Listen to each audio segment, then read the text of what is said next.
Halo, selamat datang di video pembelajaran matematika. Di video kita kali ini, kita akan belajar materi SMA. Untuk kalian yang menonton, jangan lupa bahagia ya, dan jangan lupa juga subscribe video kali ini.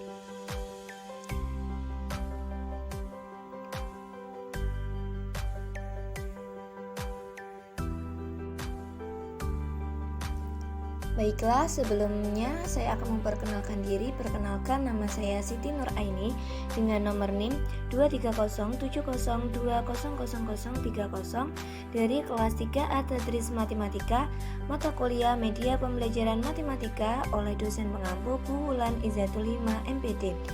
Di video saya kali ini, saya akan menjelaskan materi mengenai peluang kejadian majemuk.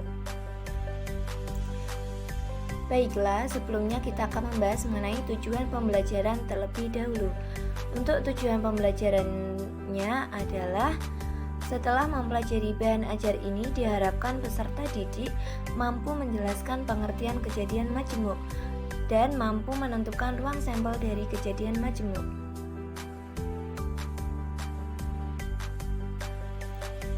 Apakah kalian masih ingat materi peluang di bangku SMP?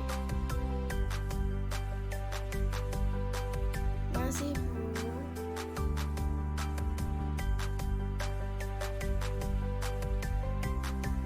Lalu, apa yang dimaksud peluang? Benarkah peluang itu suatu kemungkinan? Apakah ada yang bisa menjawab? Saya, Bu. Peluang adalah suatu kemungkinan akan terjadinya peristiwa.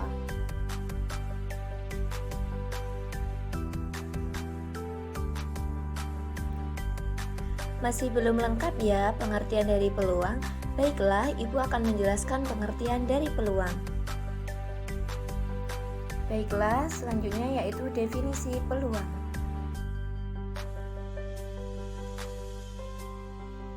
Peluang bisa diartikan sebagai suatu cara yang dilakukan untuk mengetahui kemungkinan akan terjadinya suatu peristiwa.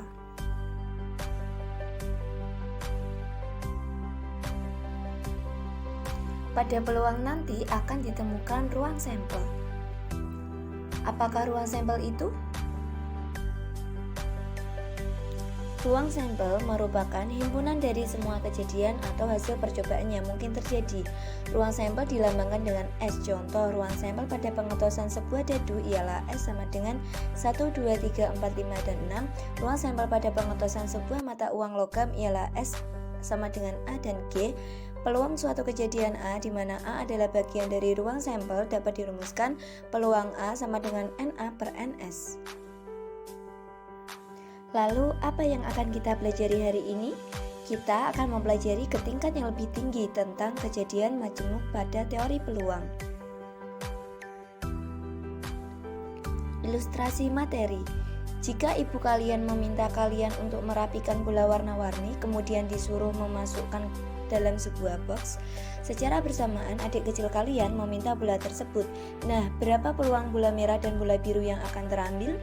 Untuk menjawab kejadian tersebut, kita akan mempelajari dengan kejadian majemuk pada teori peluang matematika.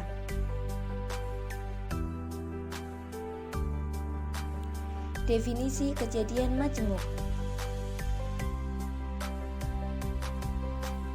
Apabila ada kejadian atau percobaan yang terjadi lebih dari satu kali sehingga menghasilkan kejadian baru, maka kejadian baru itu disebut dengan kejadian majemuk.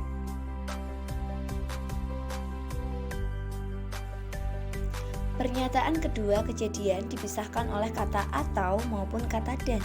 Misalnya, jika sebuah dadu dan koin kita tos sekaligus, maka dalam satu pengetosan ada dua kejadian, yaitu muncul salah satu angka pada mata dadu dan muncul salah satu sisi angka pada sisi koin.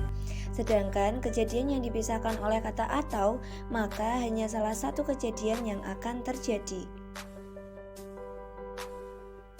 Kejadian majemuk terdiri dari yang pertama yaitu kejadian majemuk saling lepas, yang kedua kejadian majemuk tidak saling lepas, yang ketiga kejadian majemuk saling bebas, dan yang keempat kejadian bersyarat.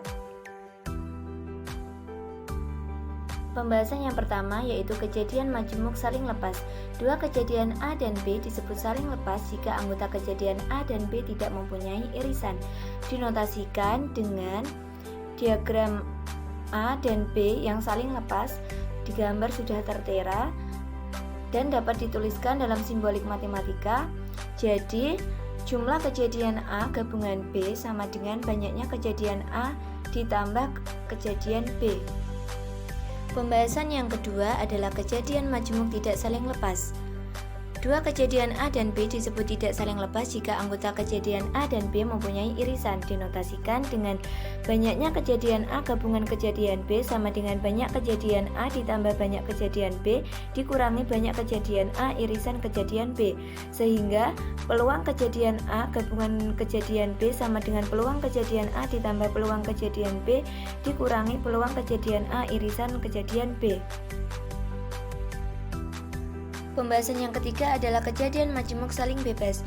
Dua kejadian A dan B dikatakan saling bebas apabila peluang kejadian pertama tidak dipengaruhi oleh kejadian kedua, dan sebaliknya peluang kejadian kedua juga tidak dipengaruhi oleh kejadian pertama. Jika A dan B adalah dua kejadian dalam suatu percobaan, maka A dan B saling bebas apabila peluang kejadian A irisan kejadian B sama dengan peluang kejadian A dikali peluang kejadian B. Pembahasan yang keempat adalah kejadian bersyarat. Dua kejadian A dan B dikatakan kejadian bersyarat jika terjadinya kejadian A mempengaruhi kejadian B dan sebaliknya. Notasinya adalah peluang kejadian A irisan kejadian B sama dengan peluang A dikali peluang B syarat A. Untuk selanjutnya saya akan memberikan contoh untuk kejadian bersyarat. Sebuah kotak berisi 5 bola merah dan 4 bola biru. Jika diambil 2 buah bola satu persatu tanpa dikembalikan, tentukan peluang terambil berturut-turut bola merah. Pembahasannya, peluang A adalah pengambilan bola warna merah pertama. Peluang B adalah pengambilan bola warna merah kedua. Peluang A sama dengan 5/9 dan peluang B sama dengan 4/8. Peluang terambilnya kedua bola itu berwarna merah adalah, kita masukkan ke dalam rumus, peluang kejadian A irisan kejadian B sama dengan peluang A dikali peluang B syarat A, sama dengan 5/9 dikali 4/8, yang akan menghasilkan peluang kejadian A irisan kejadian B adalah sama dengan 5/18. Itulah hasil akhirnya.